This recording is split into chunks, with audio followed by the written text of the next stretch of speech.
Hey everybody, welcome back to On Stage, Off Stage. I'm your host, George Sapio, and this is episode number 155, July of 2022. Our guest this month is Mike Sockol. Mike is a playwright, actor, storyteller, community activist, journalist, and practitioner of many other erstwhile vocations. His romantic comedy, In Danger of Falling in Love, recently went up at the Villagers Theater in Somerset, New Jersey. I figured we'd start with that relevant topic and then work our way into a scintillating and depthful interview, but we kind of ended up somewhere else. I really don't know how. I was always like the smallest kid in the bunch, and I was convinced my dad didn't want me anymore because he got me not only into hockey, but boxing. Well, I will tell you this story, real quick story, George, is I played goalie in street hockey as a kid because when I was a kid, and I grew up in Boston, and in Boston, the number one sports team was the Boston Bruins. And I was a big fan of Jerry Cheevers. And I learned really fast that the most important piece of equipment when you play goalie is a cup. And we'll leave it at that. Oh, there are lessons galore in that one. Yes. I remember my dad outfitting me when he got me all my brand new hockey stuff. I was 8. And, the helmet was good, this was good, the other thing was good, and he just kept looking at this thing going, this thing is just way too damn big. And I was like, and everybody else in the room was like, shut up, you're going to damage him. And I was like, I have no idea what the heck you're talking about. So, but. Well, the other sidebars, my dad was a general contractor, and he built in the backyard an ice skating rink for my mother, basically. My mother was one of these really amazing women who, without any experience would suddenly dive into something. And for some crazy reason, she got involved with, I think, the local Y to teach ice skating. And she didn't know how to skate. So my dad goes out and builds an ice skating rink in the back of our yard so my mother could practice skating so that she could then teach the course. It was crazy. But, my brothers and I, we would go on there and we'd hack around. But I never really learned how to skate backwards sufficiently enough to be, a good enough hockey player. Yeah.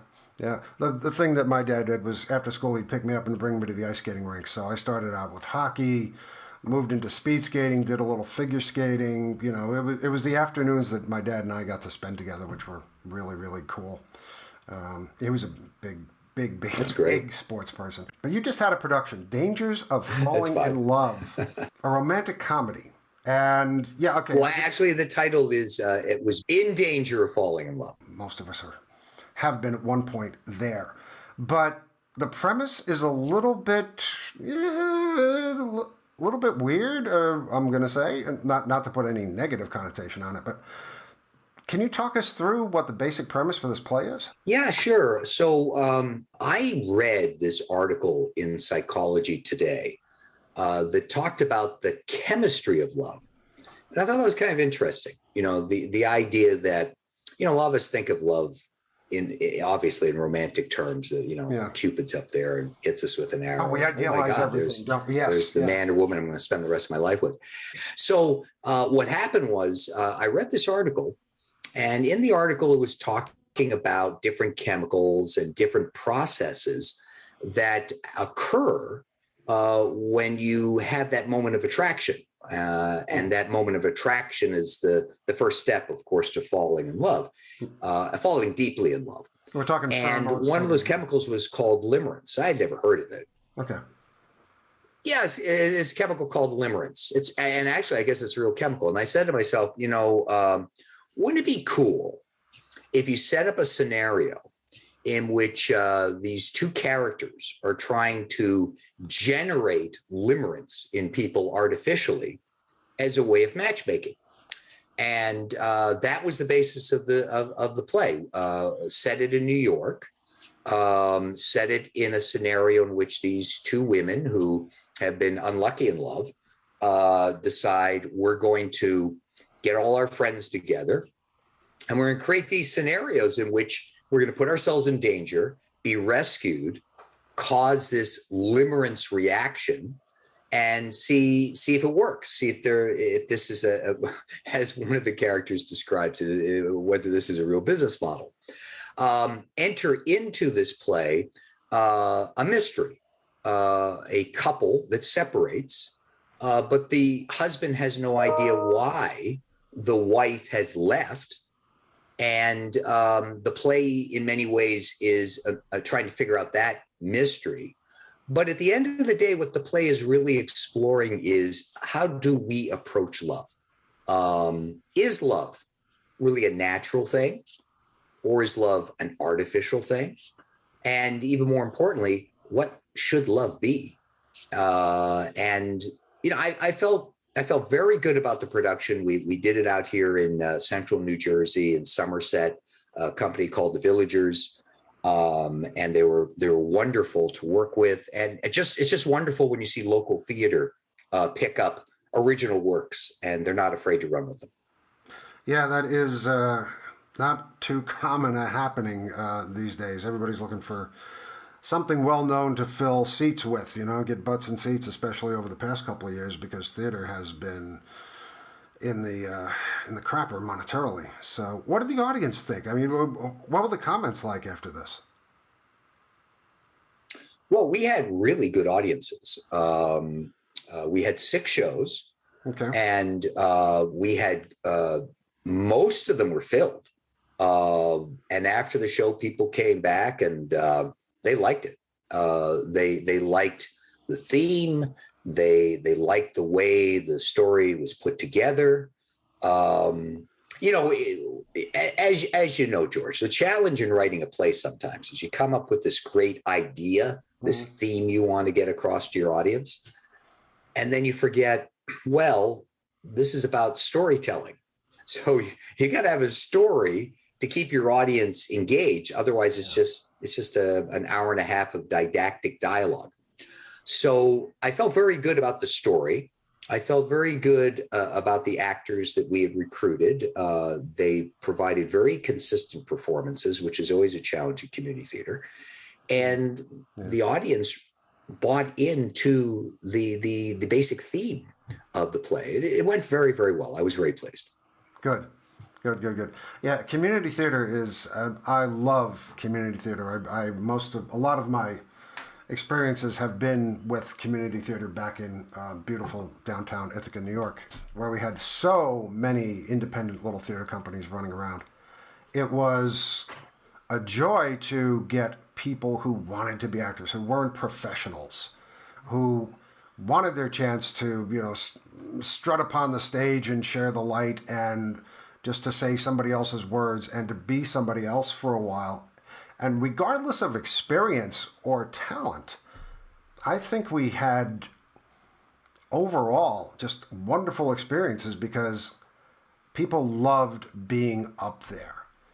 And I think that was especially true when they had a brand new play or a play that nobody was familiar with, because they could feel like they weren't redoing something that 3 dozen people had already done years before. Yeah, I mean, it's a wonderful situation when you can invent a character. Yeah, and that's what an original play allows you to do. The other thing that I would say is, if you're within about 100 miles of New York City, I think you have a different level of community theater. There's a lot of people out here who are either hiding out from equity, or they're very well trained. They may not be professional actors, but they've taken classes. They take it very seriously. They're very good.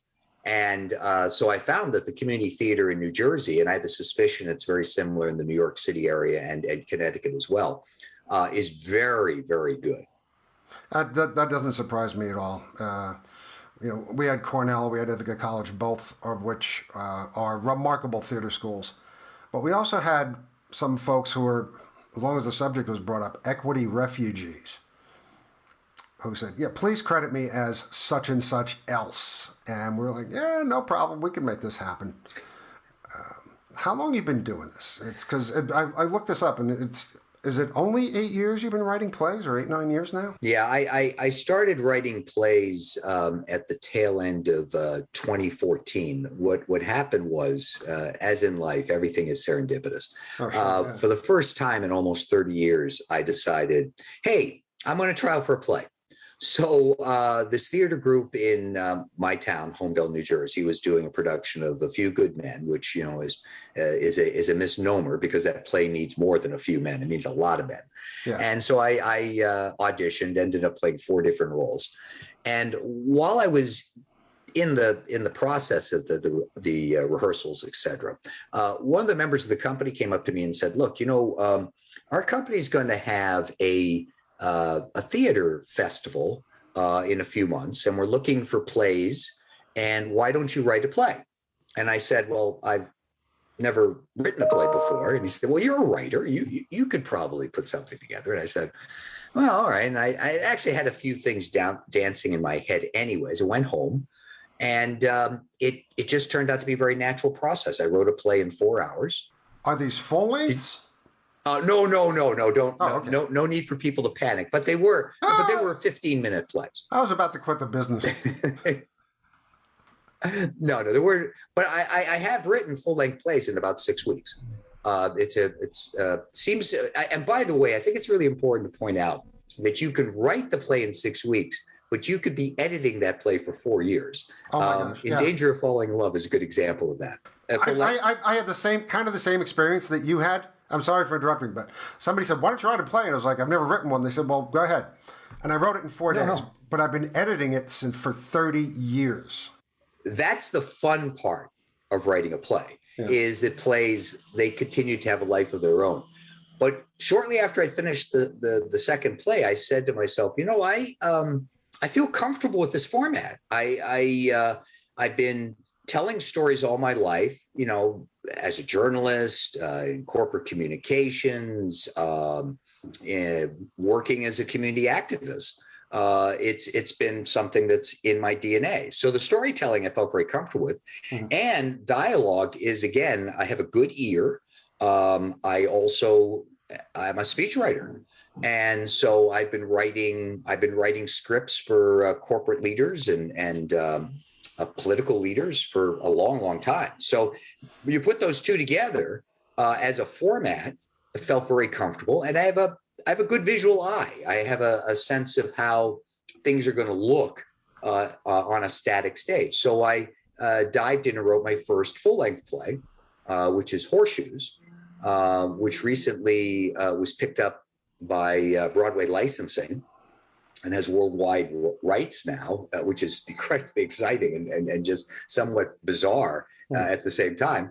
And I actually ended up writing a trilogy of 3 full-length plays involving a 50-year period of this family based in Boston.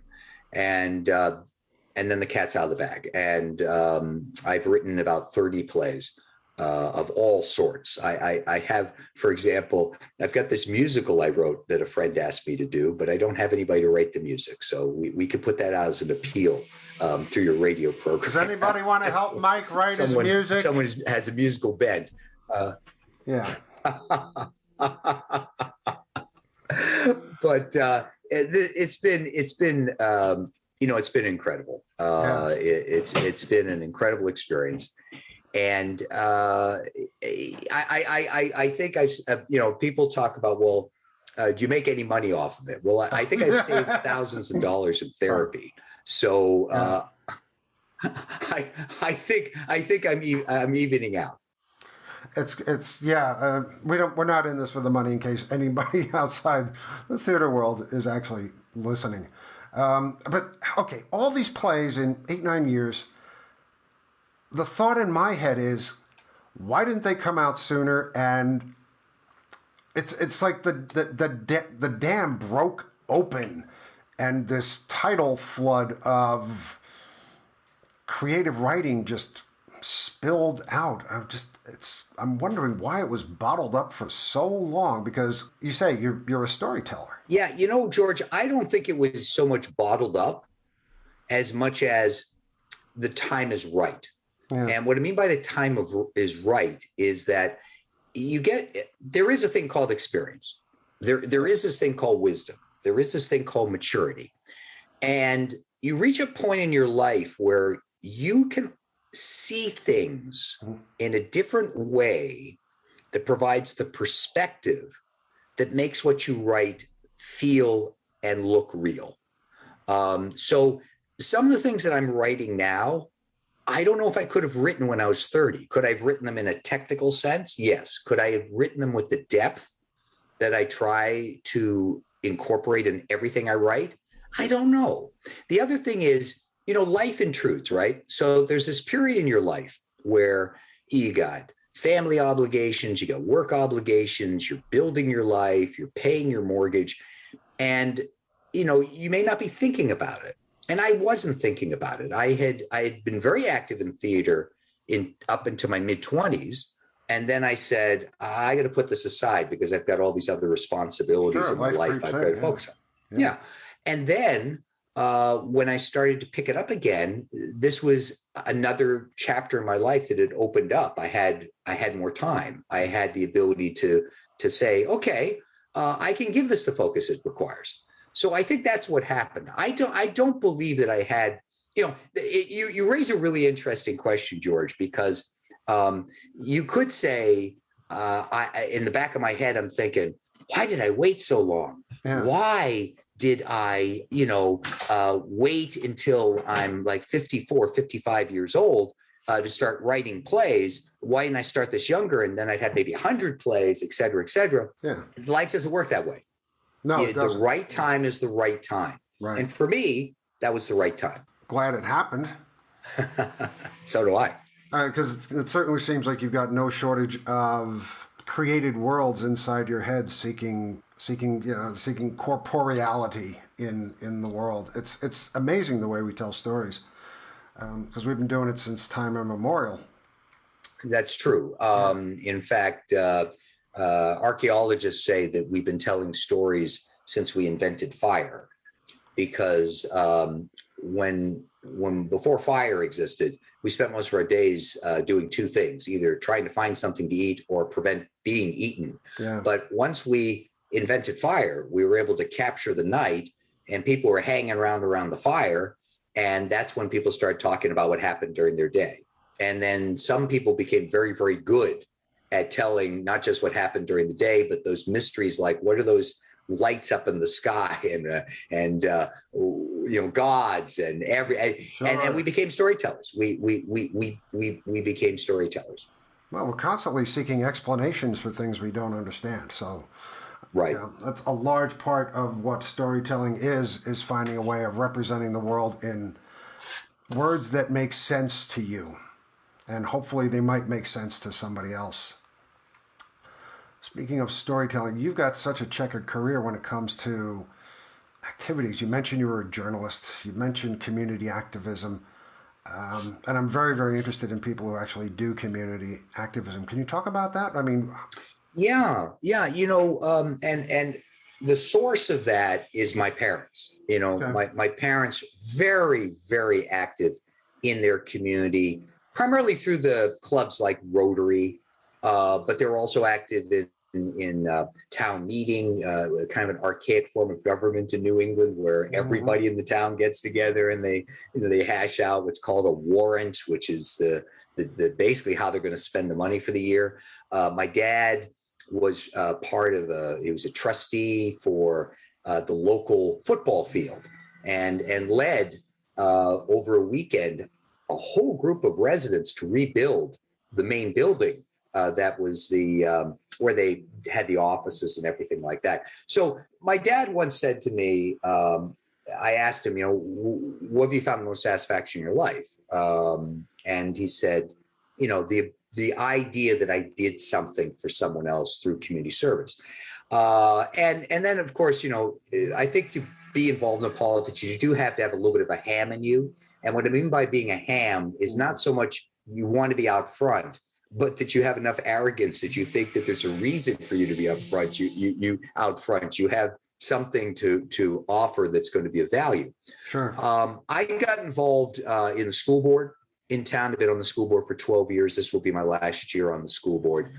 And it was a natural thing. My mother's a teacher. My niece is a teacher. My son is studying to be a teacher. I've got multiple brothers-in-laws and sister-in-laws who have education degrees or were involved with education.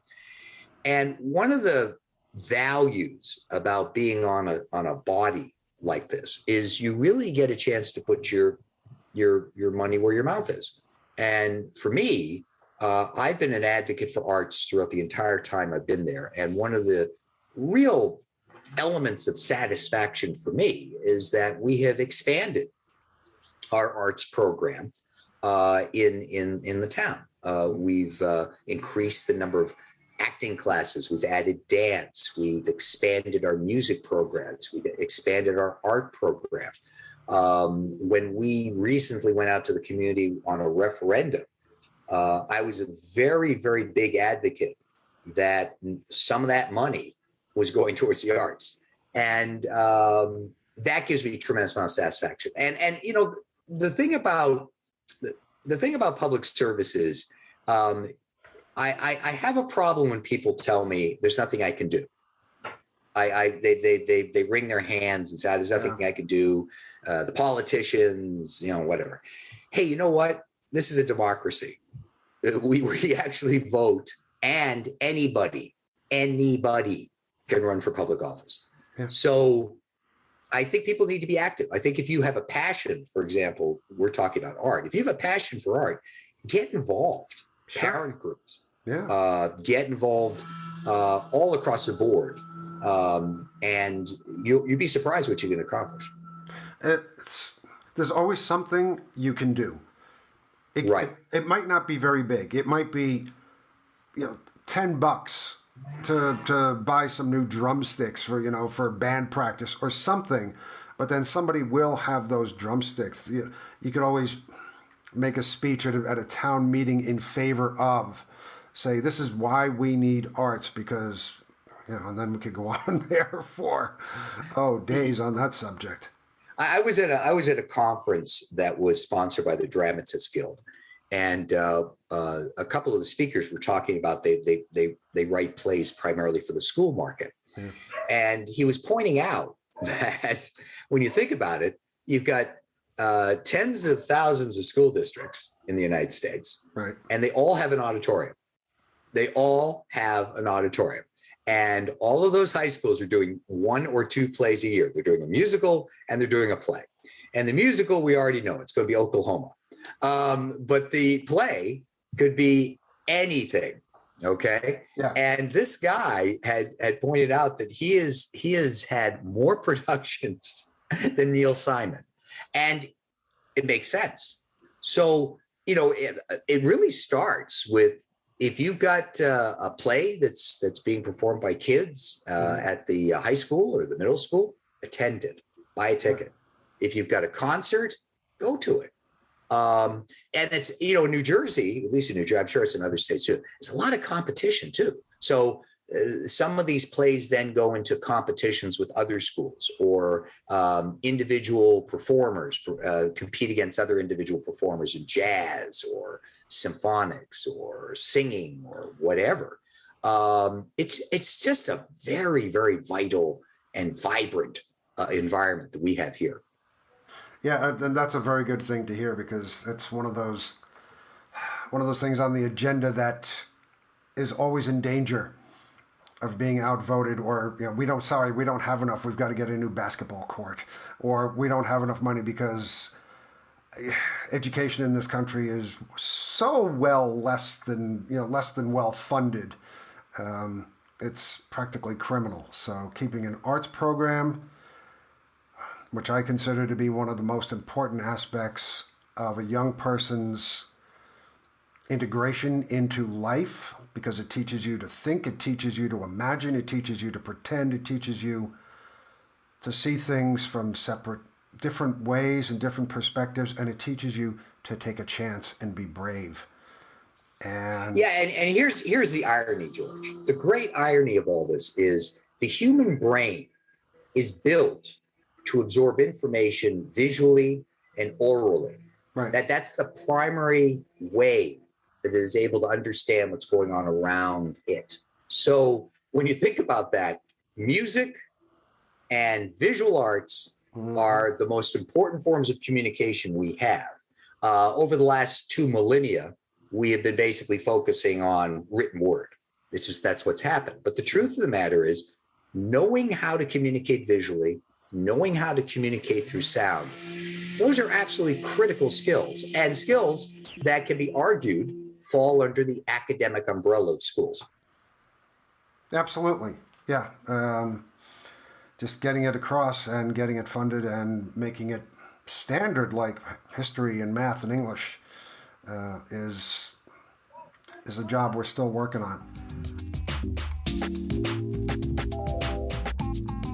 Hey everybody, thanks for tuning in to Onstage, Offstage. I'm your host, George Sapio. This is episode number 155, July 2022. Our guest is Mike Sockol. Mike is a playwright, actor, storyteller, community activist, journalist, and so many more things. His romantic comedy, In Danger of Falling in Love, recently went up in Somerset, New Jersey. If you happen to hear any extraneous noise, this is construction work they're doing on Mike's house, so hey.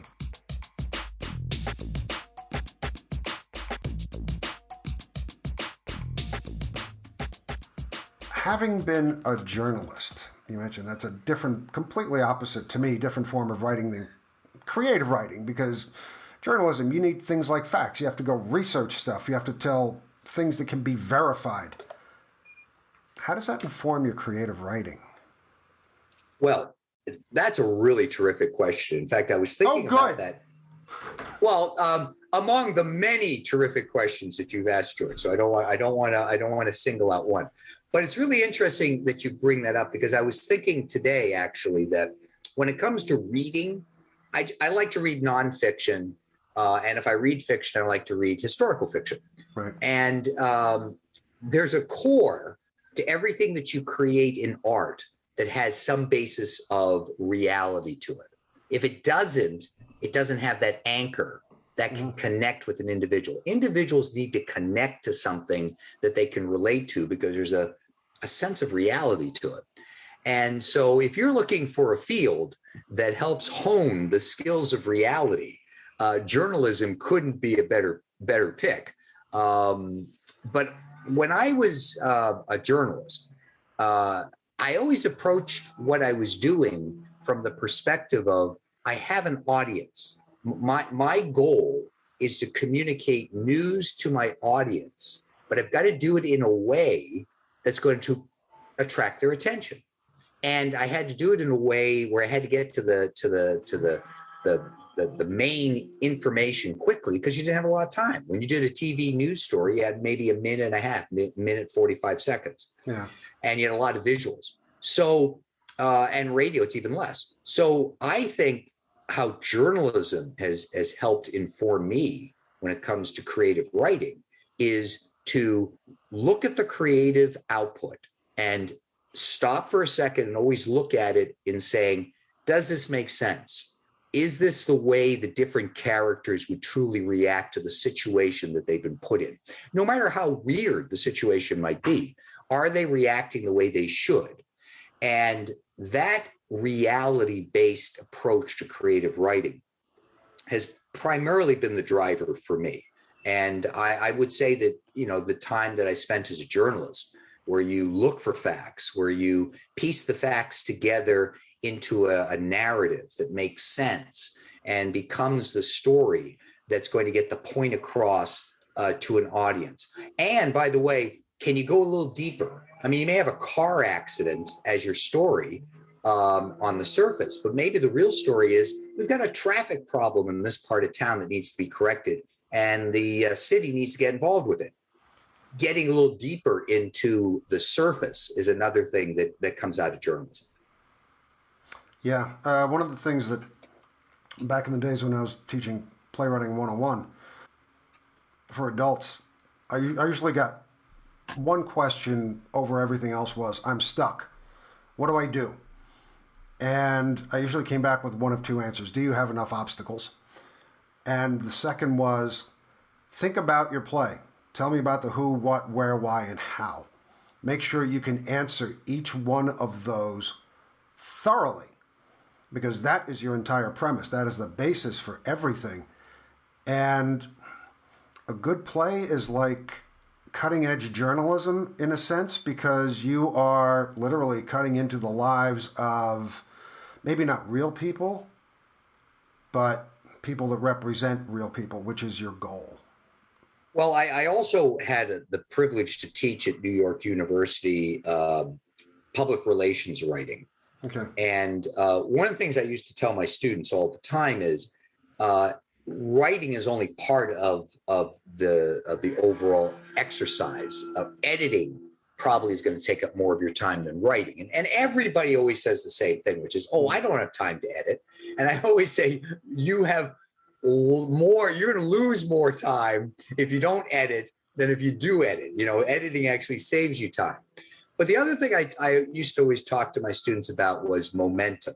So the example I used to give is, imagine you wake up one morning and you find this big meteorite on your lawn, and you got to get it off your lawn. And you push and you push and you push, and finally you're starting to get a little momentum to move that rock. And as you're moving the rock, it's easy to move the rock. But if you stop for any reason and then you come back to it later, it usually takes about twice as much effort to get the rock going again. So I always try to encourage people when they write, don't worry about where you're going. Don't worry about what grandiose ending you may have come up with or you're trying to achieve. Just keep writing until you absolutely can't write anymore, because you always have that ability after you've written to go and edit. And editing is much easier.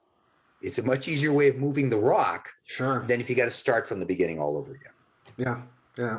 I've worked with people who say, oh, no, I can't do that because then I've got way too much stuff.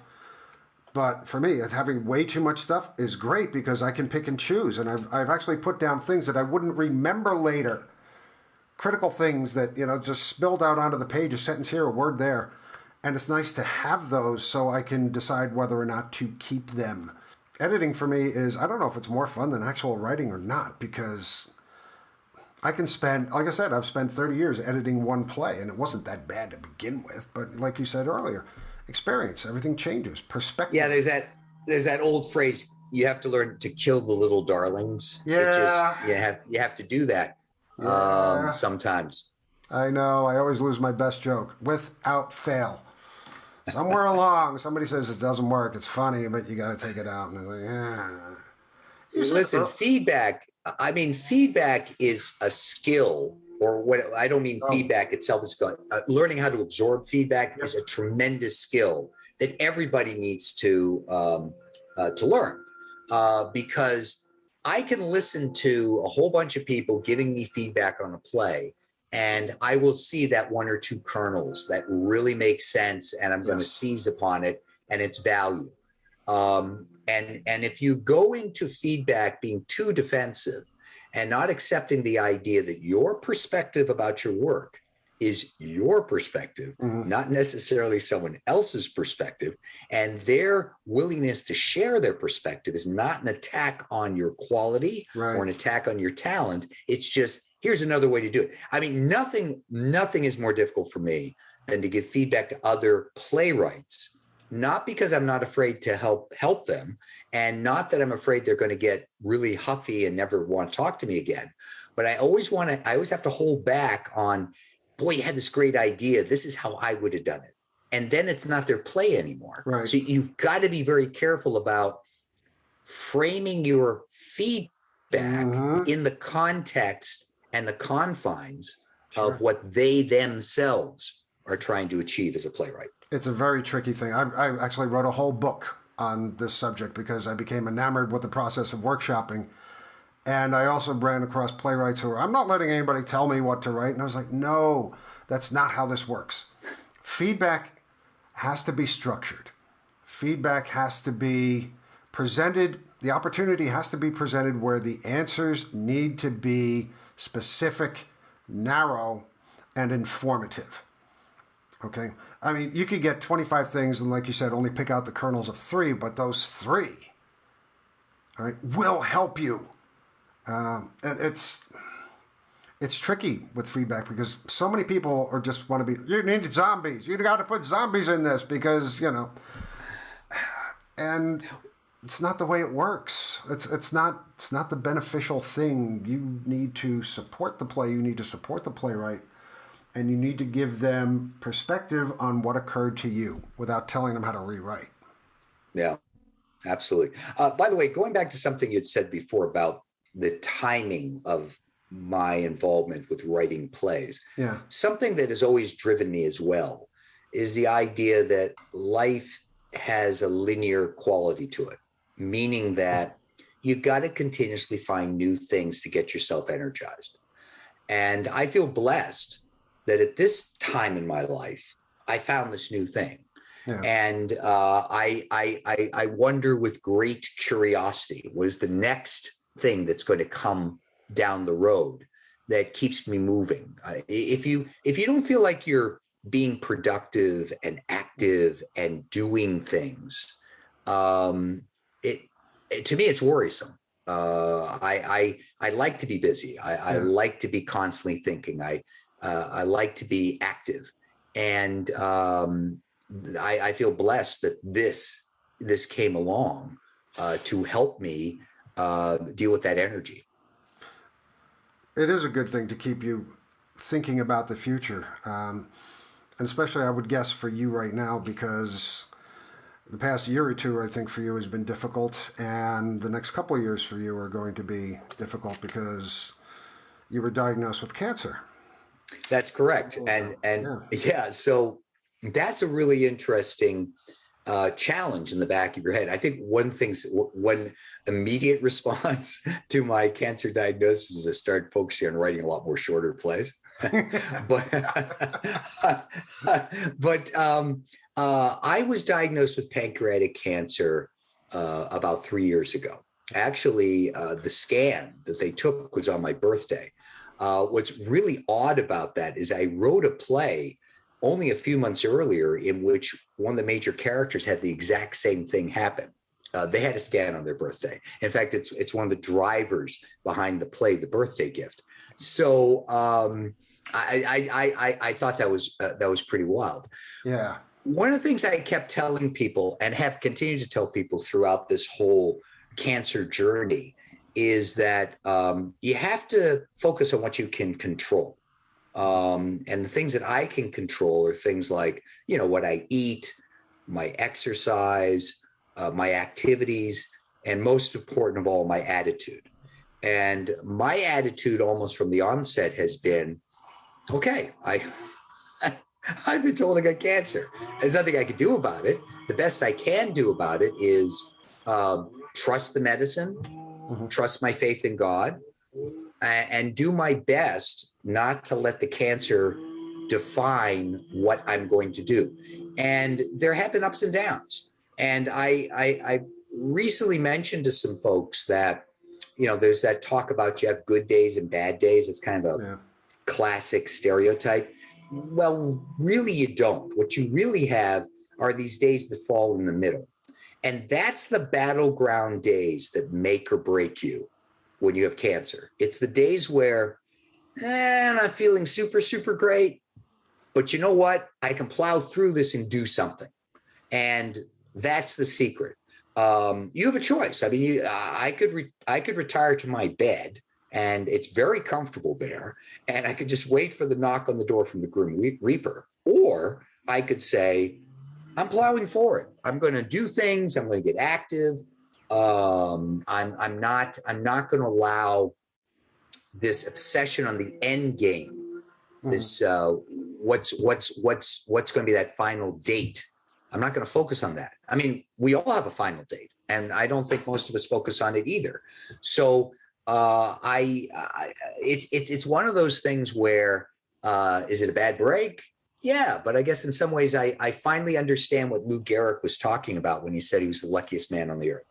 You learn to appreciate a lot of things that you may have allowed to slip past you before you get, say like a diagnosis like this. Yeah. And it's been filled with lots of funny things anyways. And there's, it's been like an interesting life experience. And I think that's because I approach so many things as a storyteller that it's impossible not to see some of the real interesting kernels of storytelling taking place as we go through this process.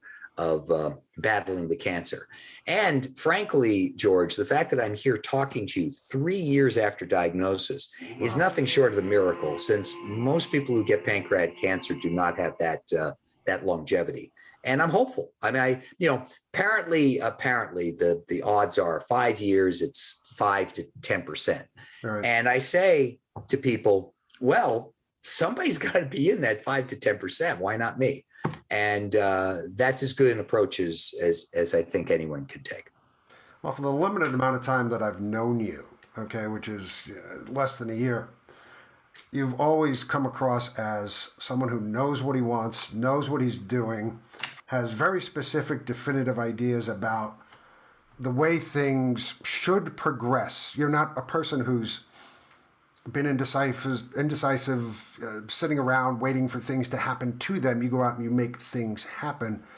And I'm going to say that probably the reason you have been going on for so long is because you've got this strong, willful personality that constantly looks forward. I mean, you just said 2 minutes ago that you can actually find humorous things about this. And so many people would have so much trouble even just considering that particular possibility because, oh my God, I've got cancer. But a lot of the humor comes from the over seriousness that's associated with the cancer. Everybody that you deal with in the process, in the institution, in the industry, so to speak, it's very, very serious business. And it should be. It is serious business.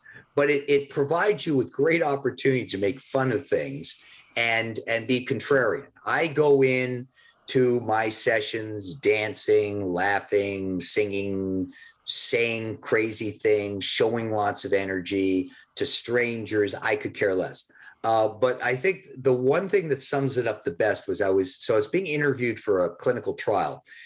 Lovely woman. This was a nurse, very lovely woman. And she was very serious. And she had a list of questions that would last about 20 minutes of every conceivable thing.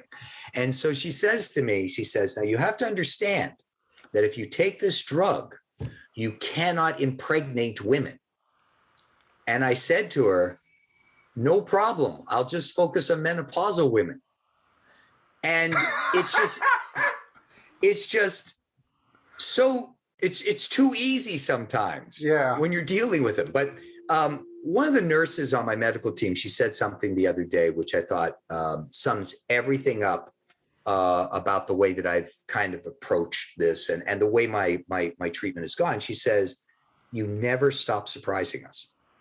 And as long as I can keep surprising people, as long as and you got to push, you got to be proactive. You got to say, I question this, or why can't we do this? Or you can't be passive. Hey, look, I guess getting an illness, it doesn't have to be cancer, any illness. It requires you to you got to find some reservoirs of strength. You got to find some,